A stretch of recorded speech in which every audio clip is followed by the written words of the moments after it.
तो आज हम बना रहे हैं जी मीठी टिकिया, जो कि बहुत ही क्रिस्पी, करारी और खस्ता बन के तैयार होंगी। अक्सर ऐसे होता है ना कि टिकियाँ तेल में डालते ही टूट जाती हैं, ख़राब हो जाती हैं। तो आज की रेसिपी आपने शुरू से एंड तक देखनी है। बहुत ही परफेक्ट किस्म की ये मीठी टिकियाँ तैयार होंगी और बहुत ही क्रिस्पी और खस्ता बनेंगी। एक दफ़ा आपने बना लिया ना तो बार बार दिल करेगा इनको बनाने का, इतनी ये परफेक्ट बन के तैयार होती हैं। बहुत ही क्रंची बनती हैं। तो वीडियो को स्टार्ट से एंड तक लाजमी देखें और सारी टिप्स एंड ट्रिक्स को फॉलो करें। तो चलें जी, स्टार्ट करते हैं। यहाँ पे एक बाउल के अंदर 2 कप मैंने मैदा लिया है, 3/4 कप कैस्टर शुगर है, पीसी हुई चीनी, हाफ कप सूजी है, 1/3 कप डेसिकेटेड कोकोनट, 2 टेबलस्पून सफ़ेद तिल हैं, हाफ टी स्पून इलायची पाउडर, 3 टेबलस्पून देसी घी। देसी घी को थोड़ा सा मेल्ट करना पड़ेगा क्योंकि सर्दियों की वजह से जम जाता है। अब जी आटे को हमने हाथों की मदद से गूंदना है, तो हाथ आपके अच्छे से साफ़ होने चाहिए, इसलिए हाथों को अच्छे से धो लें। उसके बाद पहले आटे को हमने खूब अच्छे से मसलना है ताकि जो सारा घी है ना वो आटे में अच्छे से मिक्स हो जाए। उसके बाद नीम गर्म पानी से हमने गूंदना है इसको। आधा कप नीम गर्म पानी लिया प्लस 2 टेबलस्पून, 2 टेबलस्पून एक्स्ट्रा लगे थे। तो डो अच्छे से गूंद लेनी है। डो बहुत ज़्यादा सॉफ्ट नहीं होनी चाहिए और बहुत हार्ड भी नहीं होनी चाहिए। तो बस जी इसको गूंदते जाएं, थोड़ा टाइम लगेगा क्योंकि आटा थोड़ा सा सख्त गूंदना है तो टाइम थोड़ा सा ज़्यादा लगेगा, लेकिन ये हो जाएगा। पूरा हाफ कप के अलावा 2 टेबलस्पून मैंने पानी के और ऐड किए हैं।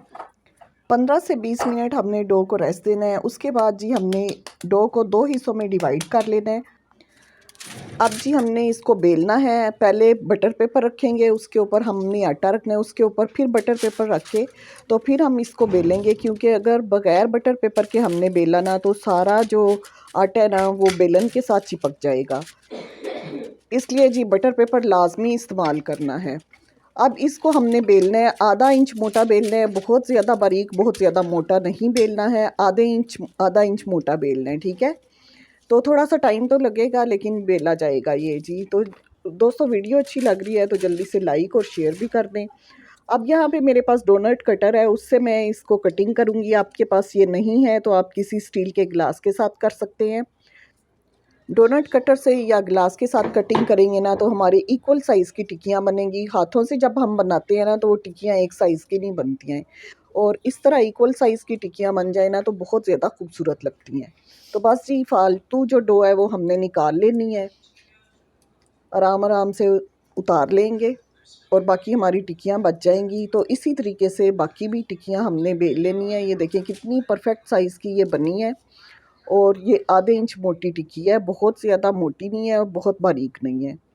इसी तरीके से सारी टिक्कियाँ हमने बना के एक दफ़ा में ही रख लेनी है। बस ये अब ऑयल गरम करते हैं। कढ़ाई के अंदर ऑयल डालेंगे और उसको मीडियम फ्लेम के ऊपर गरम करना है। अच्छा, टिक्कियाँ जो है ना बहुत तेज़ आंच पे हमने फ्राई नहीं करनी है, मीडियम फ्लेम पे इनको हमने फ्राई करना है। एक साइड से अच्छे से गोल्डन सी थोड़ी सी हो जाएंगी तो फिर इनको उल्ट पुल्ट करेंगे चमचे से। तो यहाँ पे जी मैंने जो आँच है ना वो बहुत मीडियम मीडियम स्लो रखी हुई है, बहुत ज़्यादा मीडियम नहीं है, बहुत ज़्यादा स्लो नहीं है, ठीक है।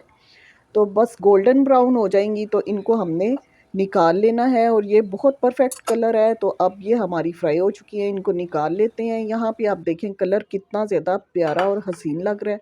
तो अल्हम्दुलिल्लाह जी सारी टिक्कियाँ हमारी बन चुकी हैं, बहुत ही क्रिस्पी बहुत ही क्रंची ये बन के तैयार हुई हैं। आप भी लाजमी इस रेसिपी को ट्राई करें और मुझे फ़ीडबैक दें। वीडियो अच्छी लगे तो लाइक और शेयर लाजमी करें।